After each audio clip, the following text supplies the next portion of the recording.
Praise the Lord. Hallelujah. സ്തോത്രം സ്തോത്രം സ്തോത്രം സ്തോത്രം സ്തോത്രം. കർത്താവിൻ്റെ അതിപരിശുദ്ധമായ തിരുനാമം ഈ അനുഗ്രഹിക്കപ്പെട്ട പ്രഭാതത്തിൽ വാഴ്ത്തപ്പെടുമാറാകട്ടെ. പ്രിയപ്പെട്ട ദൈവമക്കളെ, നമുക്ക് ഒരുമിച്ച് 2026 ജൂലൈ മാസം 14 തീയതി പ്രഭാതത്തിൽ കർത്താവിനെ ആരാധിപ്പാൻ, ചൊവ്വാഴ്ച പ്രഭാതത്തിൽ കർത്താവിനെ ആരാധിക്കുവാൻ, കർത്താവിനെ സ്തുതിക്കുവാൻ നമ്മുടെ സ്വർഗീയ പിതാവ് നമുക്ക് ഒരുക്കി തന്നിരിക്കുന്ന നല്ല സമയത്തിനായിട്ട് നമുക്ക് നന്ദിയോടെ സ്തോത്രം ചെയ്യാം. കൈകളൊക്കെ ഒന്ന് ഉയർത്തിപ്പിടിച്ചിട്ട് കർത്താവിന് സന്തോഷത്തോടെ ഒന്ന് സ്തോത്രം പറഞ്ഞ് സ്തോത്രം സ്തോത്രം സ്തോത്രം സ്തോത്രം സ്തോത്രം സ്തോത്രം സ്തോത്രം സ്തോത്രം സ്തോത്രം. കഴിഞ്ഞ പകൽക്കാലം മുഴുവൻ നമ്മുടെ കർത്താവ് നമ്മളെ കാത്തുപരിപാലിച്ചില്ലേ? കരങ്ങൾ ഉയർത്തി കർത്താവിനോട് നന്ദി പറ. കർത്താവെ, കഴിഞ്ഞ പകൽക്കാലം അത്ഭുതകരമായി എന്നെ നടത്തിയതിന് സ്തോത്രം സ്തോത്രം സ്തോത്രം. രാത്രി നല്ല ഉറക്കം തന്നതിന് സ്തോത്രം സ്തോത്രം സ്തോത്രം. ആരോഗ്യത്തോടെ സൗഖ്യത്തോടെ ഈ പ്രഭാതത്തിൽ ഞങ്ങളെ എഴുന്നേൽപ്പിച്ചതിനായിട്ട് സ്തോത്രം സ്തോത്രം സ്തോത്രം. ഈ പകൽക്കാലം ക്രിസ്തയേശുവിൽ ഞങ്ങളെ ജയോത്സവമായി നടത്തുന്നതിന് സ്തോത്രം സ്തോത്രം സ്തോത്രം സ്തോത്രം സ്തോത്രം സ്തോത്രം. യഹോവ നല്ലവനാകുന്നു, അവൻ്റെ ദയ ഇന്നും എന്നേക്കുമുള്ളതാകുന്നു. എൻ്റെ കർത്താവ് നല്ലവനാകുന്നു, എൻ്റെ കർത്താവിൻ്റെ ദയ ഇന്നും എന്നേക്കുമുള്ളതാണ്. ഒരിക്കലൂടെ ശബ്ദമുയർത്തി പറ, എൻ്റെ യേശു നല്ലവനാകുന്നു, എൻ്റെ യേശുവിൻ്റെ ദയ ഇന്നും എന്നേക്കുമുള്ളതാകുന്നു. ഹല്ലേലൂയ. സന്തോഷത്തോടെ കർത്താവിനെ ആരാധിച്ച്, സമാധാനത്തോടെ കർത്താവിനെ ആരാധിച്ച്. യേശു നല്ലവൻ, യേശു വല്ലഭൻ, അവൻ്റെ ദയ ഇന്നും എന്നേക്കുമുള്ളത്. ഹല്ലേലൂയ. സ്തോത്രം സ്തോത്രം. ഒന്നുകൂടെ പറ, യേശു നല്ലവൻ, യേശു വല്ലഭൻ, അവൻ്റെ ദയ ഇന്നും എന്നേക്കുമുള്ളത്. നമുക്ക് ഒരുമിച്ച് പ്രാർത്ഥിക്കാം. ഞങ്ങളുടെ സ്വർഗീയ പിതാവേ, ഞങ്ങൾ ഒരുമിച്ച് യേശു ക്രിസ്തുവിൻ്റെ നാമത്തിൽ ഈ പ്രഭാതത്തിനായിട്ട് സ്തോത്രം ചെയ്യും. ഈ ശബ്ദം കേൾക്കുന്ന എല്ലാവർക്കും വേണ്ടി പ്രാർത്ഥിക്കും. ഓരോരുത്തരെയും വ്യക്തിപരമായി അങ്ങയുടെ കരങ്ങളിലേക്ക് തരുന്നു. കർത്താവേ, ഈ ചൊവ്വാഴ്ച ദിവസം അവരുടെ ജീവിതത്തിൽ അനുഗ്രഹത്തിൻ്റെ ദിവസമായി മാറട്ടെ, നന്മയുടെ ദിവസമായി മാറട്ടെ, ദൈവപ്രവൃത്തിയുടെ ദിവസമായി മാറട്ടെ, പ്രാർത്ഥനയുടെ മറുപടിയുടെ ദിവസമായി മാറട്ടെ. കർത്താവെ, ഇതുവരെ കാണാത്ത ചില അത്ഭുതങ്ങൾ കാണുവാൻ, ഇതുവരെ അനുഭവിക്കാത്തതുപോലെ ദൈവസാന്നിധ്യം അനുഭവിപ്പാൻ ഇന്നത്തെ പകൽ കർത്താവ് സഹായിക്കണമേ. തൻ്റെ കുഞ്ഞുങ്ങൾ മുഖാന്തരം ദൈവസഭ അനുഗ്രഹിക്കപ്പെടട്ടെ, തൻ്റെ കുഞ്ഞുങ്ങൾ മുഖാന്തരം ദൈവരാജ്യം വളരട്ടെ. ഞാനിവരെ അനുഗ്രഹിച്ച് പ്രാർത്ഥിക്കുന്നു. പ്രത്യേകിച്ച് ശാരീരികമായുള്ള ക്ഷീണങ്ങൾ, പ്രത്യേകിച്ച് പനിയാൽ ബുദ്ധിമുട്ടുന്നവർക്ക് വേണ്ടി പ്രാർത്ഥിക്കുന്നു. യേശുവിൻ്റെ നാമത്തിൽ പനിയുടെ അസ്വസ്ഥതകൾ മാറിപ്പോട്ടെ. യേശു ക്രിസ്തുവിൻ്റെ നാമത്തിൽ ഇത് കേട്ടുകൊണ്ടിരിക്കുമ്പോൾ ഇവരുടെ ഇമ്മ്യൂണിറ്റി പവർ കൂടട്ടെ. ഇവരുടെ ഇമ്മ്യൂണിറ്റി പവർ യേശുവിൻ്റെ നാമത്തിൽ കൂടട്ടെ. ഇവരുടെ ഇമ്മ്യൂണിറ്റി പവർ യേശു ക്രിസ്തുവിൻ്റെ നാമത്തിൽ കൂടട്ടെ. ഞാനിവരെ അനുഗ്രഹിക്കുക. ഇവരുടെ മേൽ ദൈവത്തിൻ്റെ പ്രസൻസിനെ റിലീസ് ചെയ്യുക. ഇവരുടെ മേൽ ദൈവത്തിൻ്റെ സാന്നിധ്യത്തെ റിലീസ് ചെയ്യുന്നു. ഇവരുടെ ഇമ്മ്യൂണിറ്റി പവർ കൂടട്ടെ. ഇമ്മ്യൂണിറ്റി പവർ കുറഞ്ഞു അടിക്കടി രോഗങ്ങൾ വന്ന് ബുദ്ധിമുട്ട് അനുഭവിക്കുന്നവർ ഇപ്പോൾ യേശുവിൻ്റെ നാമത്തിൽ സൗഖ്യമാകട്ടെ. ഇവരുടെ ബ്ലഡ് കൗണ്ടുകൾ നോർമലാകട്ടെ. ബ്ലഡ് കൗണ്ടുകൾ യേശുവിൻ്റെ നാമത്തിൽ നോർമലാകട്ടെ. നസ്രയനായ യേശുവിൻ്റെ നാമത്തിൽ ഈ പ്രിയപ്പെട്ട മക്കളുടെ ഇമ്മ്യൂണിറ്റി പവർ വർദ്ധിക്കട്ടെ. ഞാനിവരെ ബ്ലസ് ചെയ്യുന്ന കർത്താവേ, ബ്ലഡ് സെൽസിൻ്റെ ബ്ലഡിനകത്തുള്ള എല്ലാ കൗണ്ടുകളും യേശുവിൻ്റെ നാമത്തിൽ നോർമലായി തീരട്ടെ. അതുപോലെ കർത്താവെ, നട്ടെല്ല് സംബന്ധമായ രോഗത്താൽ ഭാരപ്പെട്ടിരിക്കുന്നവർക്ക് വേണ്ടി പ്രാർത്ഥിക്കുന്നു. കർത്താവായ യേശുവിൻ്റെ നാമത്തിൽ നട്ടെല്ല് സൗഖ്യമാകട്ടെ, നട്ടെല്ല് സൗഖ്യമാകട്ടെ. യേശുവിൻ്റെ നാമത്തിൽ നട്ടെല്ല് സൗഖ്യമാകട്ടെ, ആരോഗ്യം പ്രാപിക്കട്ടെ. ദൈവത്തിൻ്റെ കൃപ തൻ്റെ കുഞ്ഞുങ്ങളുടെ മേൽ ഇറങ്ങി വരുന്നതിനായിട്ട് സ്തോത്രം. കർത്താവെ, അതുപോലെ സാമ്പത്തിക ബുദ്ധിമുട്ടിലൂടെ കടന്നു പോകുന്നവരെ വിടുവിക്കണം. ഇന്നത്തെ പകൽക്കാലം ദൈവത്തിൻ്റെ അത്ഭുത പ്രവൃത്തി തൻ്റെ സാമ്പത്തിക വിഷയങ്ങളിൽ കാണുവാൻ കർത്താവ് ഇടവരുത്തുന്നതിനായിട്ട് സ്തോത്രം. ആമേൻ. ഈ പ്രഭാതത്തിൽ കർത്താവെ, ലോകവ്യാപകമായി കർത്താവിൻ്റെ വേലയിലായിരിക്കുന്നവരെ അനുഗ്രഹിക്കുന്നു. പ്രത്യേകിച്ച് ഇന്നത്തെ പ്രവർത്തനങ്ങളെല്ലാം അനുഗ്രഹ സമ്പൂർണ്ണമായി തീരട്ടെ, ഒരു ഉണർവിന് കാരണമായി തീരട്ടെ. കർത്താവ്, ഇന്നലത്തെ നമ്മുടെ ഓൺലൈൻ മീറ്റിങ്ങിനെ കർത്താവ് അനുഗ്രഹിച്ചതിന് സ്തോത്രം. അങ്ങയുടെ സാന്നിധ്യം അനുഭവിപ്പാൻ, അങ്ങയുടെ തിരുവെഴുത്തുകളെ ധ്യാനിപ്പാൻ കർത്താവ് ഞങ്ങളെ ഒരുക്കിയതിനായി സ്തോത്രം. അങ്ങ് കൂട്ടിവരുത്തി ഞങ്ങളുടെ മക്കൾക്കായിട്ടും സ്തോത്രം. നാളെയും കർത്താവിൻ്റെ പ്രത്യേക പ്രൊട്ടക്ഷൻ ഉണ്ടാകണം, പ്രത്യേക കൃപയുണ്ടാകണം, പ്രത്യേക സാന്നിധ്യത്തിൽ നാളത്തെ മീറ്റിങ്ങിനെ മറയ്ക്കുന്നതിന് സ്തോത്രം. കർത്താവെ, ഇന്ന് പ്രഭാതത്തിൽ എല്ലാ കുഞ്ഞുങ്ങൾക്ക് വേണ്ടി പ്രാർത്ഥിക്കുന്നു, യൗവനക്കാർക്ക് വേണ്ടി പ്രാർത്ഥിക്കുന്നു. ഈ അന്ത്യകാലത്തൊരു പകർച്ച യേശുവിൻ്റെ നാമത്തിൽ ഞങ്ങളുടെ കുഞ്ഞുങ്ങളുടെ മേൽ ഉണ്ടാകട്ടെ, യൗവനക്കാരുടെ മേൽ ഉണ്ടാകട്ടെ. ആമേൻ. ഒരു വലിയ യൂത്ത് റിവൈവൽ യേശുവിൻ നാമത്തിൽ സംഭവിക്കട്ടെ. പ്രാർത്ഥന കേട്ടതിനായിട്ട് നന്ദി. സകല മഹത്വം പുകഴ്ച അപ്പയ്ക്ക് യേശു ക്രിസ്തുവിൻ്റെ നാമത്തിൽ തന്നെ. ആമേൻ ആമേൻ ആമേൻ. കർത്താവ് നിങ്ങളെ എല്ലാവരും ധാരാളമായിട്ട് അനുഗ്രഹിക്കട്ടെ. വലിയ ദൈവത്തിൻ്റെ കൃപ നിങ്ങളുടെ ജീവിതത്തിൽ നിറഞ്ഞു കവിയുവാൻ കർത്താവ് ഇടവരുത്തട്ടെ എന്ന് പ്രാർത്ഥിക്കുന്നു.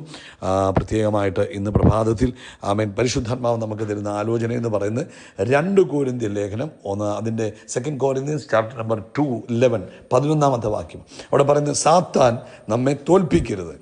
ആമേൻ. അവൻ്റെ തന്ത്രങ്ങളെ നാം അറിയാത്തവരല്ലോ. അവൻ സാത്താൻ നമ്മുടെ മേൽ അഡ്വാൻറ്റേജ് എടുക്കരുത് എന്നുള്ളതാണ് അവിടെ പറഞ്ഞിരിക്കുന്നത്. തോൽപ്പിക്കുക എന്നുള്ളതല്ല, അഡ്വാൻറ്റേജ് എടുക്കരുത്. അവൻ്റെ പദ്ധതികളെ അല്ലെങ്കിൽ അവൻ്റെ തന്ത്രങ്ങളെ നമ്മൾ അറിയാത്തവർ അല്ലല്ലോ. അപ്പം ശത്രുവിൻ്റെ തന്ത്രങ്ങളെ ദൈവത്തിൻ്റെ മക്കൾ എപ്പോഴും അറിഞ്ഞിരിക്കണമെന്നുള്ളതാണ് തിരുവെഴുത്ത് നമ്മളെ പഠിപ്പിക്കുന്നത്.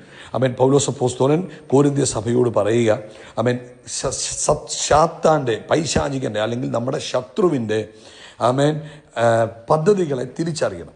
ആമേൻ. അത് മനസ്സിലാക്കാതിരിക്കരുത്. എപ്പോഴും ഒരു ശത്രു ഏത് രീതിയിലാണ് നമ്മളെ തകർക്കാൻ നോക്കുന്നത് അത് നമ്മൾ മനസ്സിലാക്കണം. ഉദാഹരണം പറഞ്ഞാൽ നമ്മളിപ്പം നോക്കുമ്പോൾ ഇപ്പോൾ ഫുട്ബോൾ നടക്കുക. ഫുട്ബോൾ ആമേൻ ഇപ്പോൾ സെമി ഫൈനലിന് വേണ്ടി അവരൊരുങ്ങുമ്പോൾ എന്ത് ചെയ്യുക, അവരുടെ ഓപ്പോസിഷൻ ആരാണ് അവർക്കെതിരായി കളിക്കുന്നത്, അവരുടെ ശക്തി എന്താണ്, അവരുടെ ബലഹീനത എന്താണ്, ഇതൊക്കെയാണ് അവരെപ്പോഴും മനസ്സിലാക്കുന്നത്.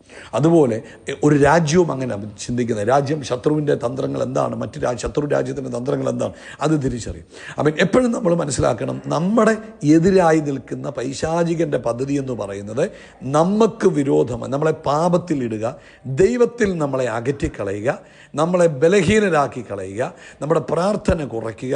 ആമേൻ. ഇതൊക്കെയാണ് പിശാച് എപ്പോഴും നമ്മളെക്കുറിച്ച് ആഗ്രഹിക്കുക. അതായത് നമ്മളെ പാപത്തിലാക്കണം. നമ്മളെ പാപത്തിലാക്കി കഴിഞ്ഞാൽ ദൈവത്തിൽ നമ്മൾ അകന്നു നിൽക്കും. ആമേൻ. നമ്മളിപ്പോൾ ആത്മീകമായി ബലഹീനരാകുക, പ്രാർത്ഥന കുറഞ്ഞു പോകുന്നു, വേദപുസ്തക ധ്യാനം കുറഞ്ഞു പോകുന്നു, കൂട്ടായ്മ കുറഞ്ഞു പോകുന്നു, അത് നമ്മൾ നിഗളക്റ്റ് ചെയ്യുന്നു. ആമേൻ. നമ്മുടെ ഹൃദയം കർത്താവുമായിട്ടുള്ള വിഷയത്തിൽ തണുക്കുവാൻ തുടങ്ങുമ്പോൾ ആമേൻ ആ സമയം പിശാചിന് എന്ത് ചെയ്യുക, നമ്മളെ അറ്റാക്ക് ചെയ്യാനുള്ള സൗകര്യമാകും. ഇപ്പം എപ്പോഴും ഓർത്തണം, ഒരു സിംഹം ആമേൻ ഇരയെ പിടിക്കുന്ന ആ ഇരകൾ കൂട്ടമായി നടക്കുമ്പോഴല്ല, ഇരകൾ തനിച്ച് നടക്കുമ്പോഴാണ് സിംഹം ഇരയെ പിടിക്കാൻ നോക്കുന്നത്. അതുപോലെ നമ്മുടെ പിശാചിൻ്റെ ഏറ്റവും വലിയ പദ്ധതി നമ്മളെ ദൈവത്തിൽ നിന്ന് അകറ്റുക എന്നുള്ളത്. ദൈവത്തിൽ നിന്ന് അകറ്റുക. അപ്പോൾ ദൈവത്തിൽ നിന്ന് അകറ്റുക എന്നുള്ളത് പിശാചിൻ്റെ പദ്ധതിയാണ്.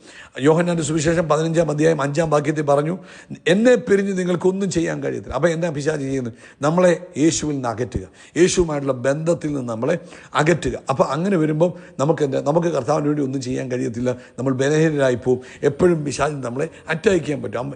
59:2 പറഞ്ഞു, അവൻ നിങ്ങളുടെ അതിക്രമങ്ങളാണ് നിങ്ങളെ ദൈവത്തിൽ നിന്ന് അകറ്റുന്നത്. അപ്പോൾ നമ്മൾ പാപങ്ങൾ ചെയ്യാൻ ചെറിയതായാലും വലുതായാലും പാപങ്ങളിലേക്ക് നമ്മൾ വീഴുന്നു. അപ്പോൾ എന്തു പറ്റും? അവൻ ദൈവത്തിൽ നമ്മൾ അകലുന്നു. പിശാചിന് നമ്മുടെ മേൽ അധികാരവും അഡ്വാൻറ്റേജും ലഭിക്കുവാൻ കാരണമാകുന്നു. അപ്പം ഇപ്പം ഇന്ന് എങ്ങനെയാണ് പിശാച് നമ്മളെ അവനിൽ നിന്ന് അകറ്റുന്നത്? നമ്മൾ ദൈവത്തിൽ നിന്ന് അകന്നോ എന്നറിയാൻ. കാരണം ഫുൾ ടൈം നമ്മൾ ഈ മൊബൈൽ ഇങ്ങനെ സ്ക്രോൾ ചെയ്തുകൊണ്ടിരിക്കുമ്പോൾ ഓർത്തോണം, നമ്മൾ ദൈവത്തിൽ നിന്ന് അകന്ന് നിൽക്കുക. ദൈവവചനം വായിക്കുന്നില്ല, പ്രാർത്ഥിക്കുന്നില്ല. അതുപോലെ ഭയങ്കര ഓവർലോഡഡ് ഷെഡ്യൂൾസ് അല്ലി. നമുക്ക് പ്രാർത്ഥിക്കാൻ സമയമില്ല, ദൈവവചനം ധ്യാനിക്കാൻ സമയമില്ല, കൂട്ടായ്മയ്ക്ക് പോകാൻ സമയമില്ല. പ്രാർത്ഥനയുടെ സമയത്ത് നമ്മൾ എൻ്റർടൈൻമെൻറ്റിന് പോകുന്നു. നമ്മൾ ഓവർ കോൺഷ്യസ് ആകുന്നു, നമ്മുടെ ഹെൽത്തിനെ കുറിച്ച് ഓവർ കോൺഷ്യസ് ആകുന്നു. അപ്പോൾ നമ്മൾ പ്രാർത്ഥിക്കുന്നതിന് പകരം നമ്മൾ എന്ത് ചെയ്യുന്നു? നമ്മൾ നടക്കാൻ പോകുന്നു, ഓടാൻ പോകുന്നു, ജിംനേഷ്യത്തിൽ പോകുന്നു. ഇതെല്ലാം ആവശ്യമാണ്. പക്ഷേ ഇതൊന്നും നമ്മുടെ പ്രാർത്ഥനയോ നമ്മുടെ കൂട്ടായ്മയോ റീപ്ലേസ് ചെയ്യാൻ പാടില്ല.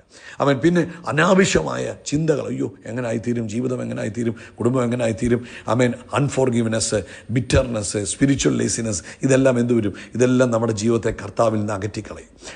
അത് പിശാചിൻ്റെ ഒരു തന്ത്രമാണെന്ന് നമ്മളെപ്പോഴും മനസ്സിലാക്കണം. ദാവീദിനെ സംബന്ധിച്ച് ദാവീദ് പാപം ചെയ്യാനുണ്ടായ കാരണം എന്നാണ്? യുദ്ധം നടക്കുമ്പോൾ രാജാവ് യുദ്ധസ്ഥലത്ത് പോകേണ്ടതിന് പകരം ദാവീദ് വീട്ടിലിരുന്നത് കൊണ്ടല്ലേ ആ പാപത്തിൽ വീഴുവാൻ കാരണമായത്.